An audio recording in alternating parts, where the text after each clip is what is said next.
Hello बच्चों, पिछले class में आपने जो वीडियो देखा था वो मैग्नेटिज्म का हमारा स्टार्टिंग वीडियो था। उस वीडियो में हम लोगों ने देखा ऑस्टर्ड experiment, Biot Savart law. Biot Savart law ही एक लौता ऐसा लॉ है जिसका कोई स्टेटमेंट नहीं है बट एक्सप्रेशन आपका मुंह में होगा। dB = μ0/4πi dl sin θ r square.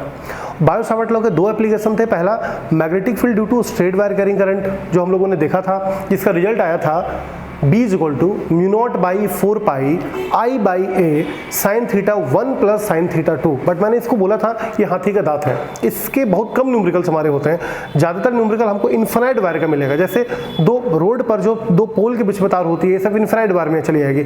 इसका रिजल्ट हम लोग लाए थे θ 1 θ 2 को दोनों को 90 किया था। इसका रिजल्ट आ गया था B = μ0/4π 2i/a। ए हो गई तार से दूरी जहां पर हमको मैग्नेटिक फील्ड निकालना है, ए। आई तो आप क्या करंट फ्लो किए हैं, अब μ0/4π के जगह पे हम वैल्यू सीधे डालते हैं 10⁻⁻⁷।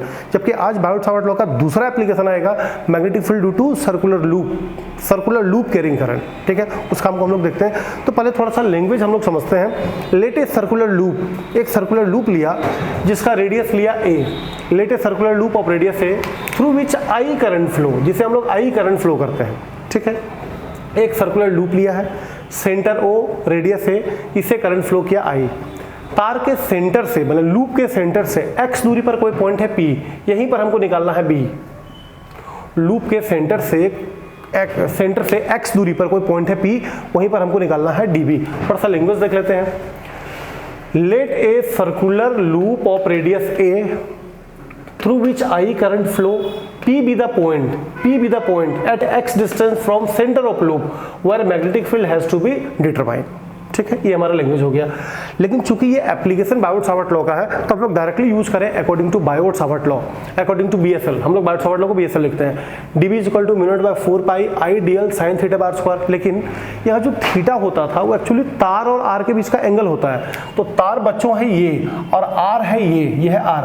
तो तार और आर के बीच का एंगल यहाँ मिलेगा 90 डिग्री। वो चीज़ आप देख सकते हैं, किसी रिंग को ले लें, कोई चूड़ी को ले लीजिए आप, और इसको हम लोग इस टाइप से रखते हैं तो ये एंगल टेंजेंट के साथ ये मिलेगा 90 डिग्री। इसको कितना भी हम लोग झुकाते तो टेंजेंट के साथ तो 90 डिग्री ही मिलेगा, तो एंगल आपको हो जाएगा 90 डिग्री। तो यहाँ पर हमने डाला है 90, sin 90 का वैल्यू 1। रिजल्ट हो गया dB = μ0/4πi dl sin θ r square. sin 90 तो हमारी 1 हो गई। बट अब देखते हैं हमको निकालना क्या है, dB मतलब B जो कि वेक्टर क्वांटिटी है। तो P पर dB दो कंपोनेंट में रिजॉल्व करेगा। वेक्टर हमेशा दो कंपोनेंट में रिजॉल्व करती है, एक कॉस एक साइन। तो P पर dB दो कंपोनेंट में रिजॉल्व करेगा, एक कंपोनेंट इधर एक कंपोनेंट इधर।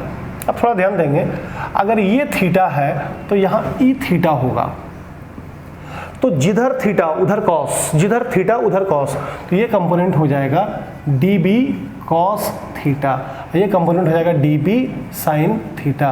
और dB को तो ही हमने रिजॉल्व किया है। तो at point P dB resolve into two component. At point P dB resolve into two component. At point P dB resolve into two component. पहला dB sin थीटा, दूसरा dB cos theta. dB sin theta किधर लग रही है, along the axis, axis के along the axis। और dB cos थीटा किधर है, परपेंडिकुलर टू द एक्सिस के परपेंडिकुलर है dB cos थीटा। ठीक है, बट एक चीज देखते हैं, अगर हम लोग dl यहाँ माने हुए हैं xy लेंथ में, अगर हम लोग xy यहाँ मानते, dl यहाँ मानते और r अगर हम इसको लेते तो dB cos थीटा नीचे आती, dB sin थीटा इधर जाती, ये भी हो जाती dB cos थीटा। तो एक चीज देखिए, dB cos theta are equal and opposite to each other. तो जितना भी dB cos थीटा होगा, ऊपर तो नीचे, दायां तो बायां, इधर तो इधर, यानी कि all dB cos theta are equal and opposite to each other, so it cancelled out. तो all dB cos theta are equal and opposite to each other, so it cancelled out. इस बात पे थोड़ा ध्यान दीजिए, जितना भी dB cos थीटा है सब आपस में इक्वल अपोजिट होगा और एक दूसरे को काटेगा। तो नेट मैग्नेटिक फील्ड P पर क्या बचेगा, dB दो पार्ट में आया था, dB cos और dB sin। dB cos तो आपस में सब कट मर गया, अब बचा सिर्फ dB sin थीटा।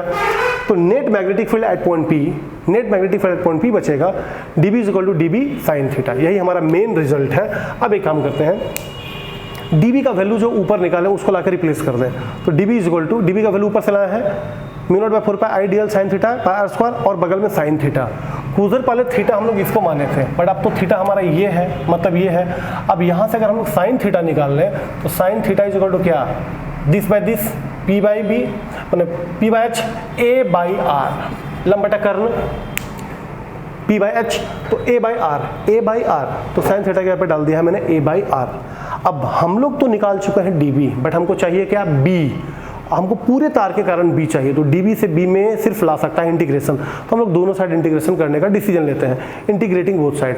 तो इधर तो इंटीग्रेशन किया, तो इधर इंटीग्रेशन लगाया तो पहले कांस्टेंट को बाहर निकाल दिया, तो कांस्टेंट कौन मिला, mu not by 4 pi I a और r cube, I a r cube सब कांस्टेंट में निकल गए, फंसा सिर्फ dl।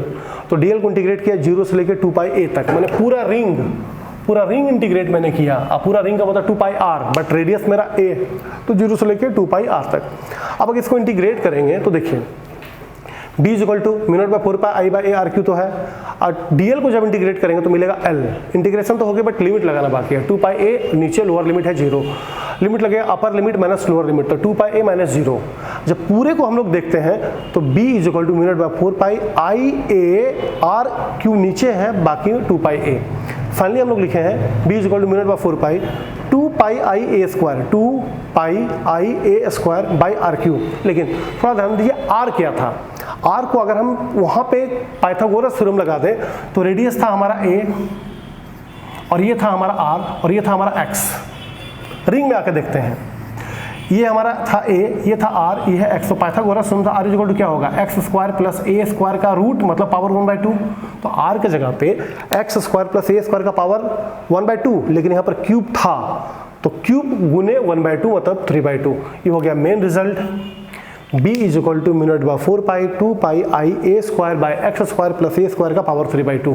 बट इसमें दो छोटा छोटा केस है। पहला केस, अगर लूप में n टर्न हुआ तो, अभी तो लूप में हमारा एक टर्न था, हम लोग टर्न का बात नहीं किए थे, अभी हमारे लूप में एक टर्न था, बट अगर हमारे लूप में n टर्न हो जाए, if loop having n turns, then पूरे रिजल्ट में हम लोग n से मल्टीप्लाई कर देंगे, ओनली पूरे रिजल्ट में मल्टीप्लाई कर देंगे n से, अगर n टर्न होगा तो। लेकिन सबसे इंपॉर्टेंट, अगर लूप के सेंटर पे अगर हमको मैग्नेटिक फील्ड निकालनी हो गई, magnetic field at the centre of loop, at the centre of loop, तब सिर्फ x को कर देंगे 0। अभी मैग्नेटिक फील्ड हम लोग निकाले कहाँ, P पर, और सेंटर पे निकालने के लिए बोलेगा तो x को कर देंगे केवल 0, x को 0 करेंगे।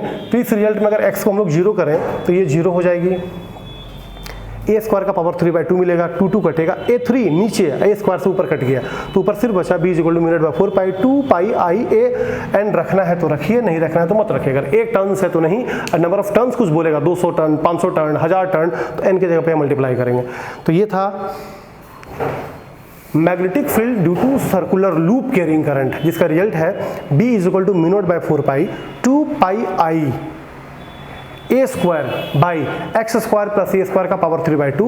नंबर ऑफ टर्न्स अगर n है तो मल्टीप्लाई करें, नहीं तो हम लोग छोड़ दें। लेकिन मेन रिजल्ट सेंटर पे निकालना है, तो सेंटर पे निकालने के लिए x को सीधे कर दिया था 0, क्योंकि x दूरी पर निकाले थे, x को 0 कर देंगे तो रिजल्ट हो जाएगा b equal to mu not by 4 pi 2 pi I by a. n रखना है तो रखेंगे, नहीं तो 1 कर देंगे हम लोग। नेक्स्ट एक अच्छा topic, ampere circuital law. Ampere circuital law, ये स्टेटमेंट क्या बोलता है, एक लॉ आपका फिर बढ़ा है, जबकि इसका ठीक पीछे हम लोग लिए थे बायोट-सावर्ट लॉ। ये आ गया हमारा एम्पियर सर्किटल लॉ। इसका स्टेटमेंट है, एक्सप्रेशन है एंड प्रूफ भी है। हमारे पास कुल 15, 16, 17 लॉ है, उसमें मोस्ट इंपोर्टेंट लॉ हमारी आती है एम्पियर सर्किटल लॉ। स्टेटमेंट का कहना है, the line integral of magnetic field, the line integral of magnetic field around any close path, around any close path in free space is mu times absolute permeability times mu times the net electric current enclosed by the path। Expression में बोला गया है the line integral. अच्छा, ये integration है, ये close area integration हो गया। पढ़ते हैं एरिया इनक्लोज्ड, इसको पढ़ते हैं एरिया इनक्लोज्ड, मतलब हाई इंटीग्रेशन ही। तो area enclosed b dot dl is equal to mu not into I. Line integral of magnetic field around an enclosed path in free space is mu naught times the net current enclosed by the path। मतलब area enclose b dot dl is equal to mu not into आई।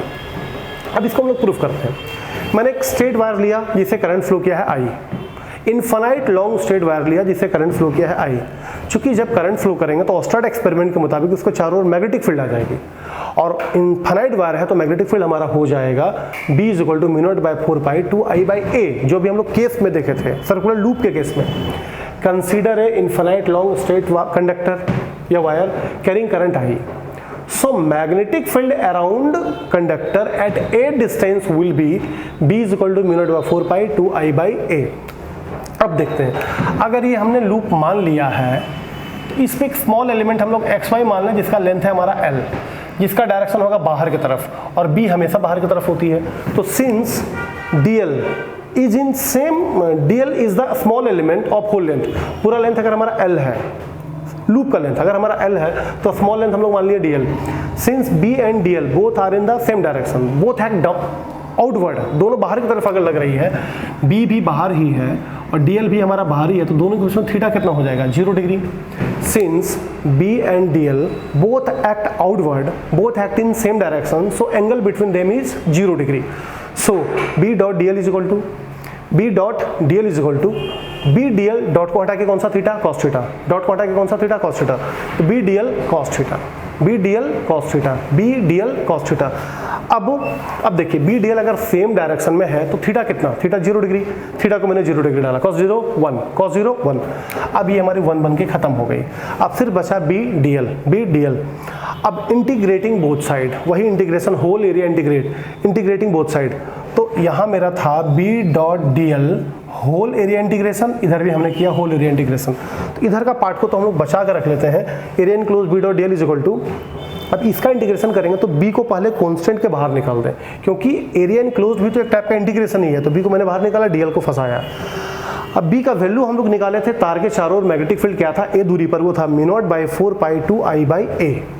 और जब dl को integrate करेंगे तो whole length हमको पकड़ेगा, और whole length पूरा सर्कल का होल लेंथ सर्कमफ्रेंस मतलब 2πa।